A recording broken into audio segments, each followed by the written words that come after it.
Selamun aleyküm. Bugün miladi 28 Ekim 2022 Cuma, Hicri 1444 2 Rebiülahir. Günün ayeti. Allah'ın size rızık olarak verdiklerinden helal ve temiz olarak yiyin.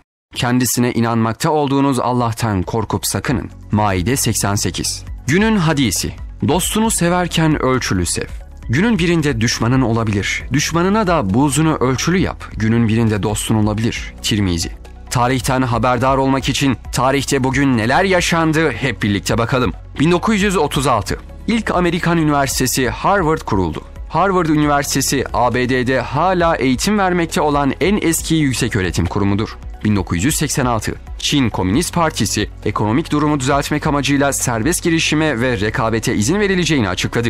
Demir perdeyle ve devlet tekelciliği ilkesiyle yönetilen komünist rejimler iflasın eşiğine gelmiş ve bir takım çıkış yolları arayışına girmişlerdi. Sovyetler Birliği çözümü tam liberal bir sisteme geçişte ararken Çin orta bir yol bulma çabasına girmişti. 2014. Karaman'ın Ermenek ilçesindeki bir maden ocağında su baskını nedeniyle çok sayıda işçi mahsur kaldı. İlçeye bağlı Güney Yurt belgesinde faaliyet gösteren özel sektöre ait ocakta meydana gelen olayın ardından arama kurtarma çalışmaları başlatıldı. Günler süren arama kurtarma çalışmalarının ardından 18 işçinin cansız bedenine ulaşıldı.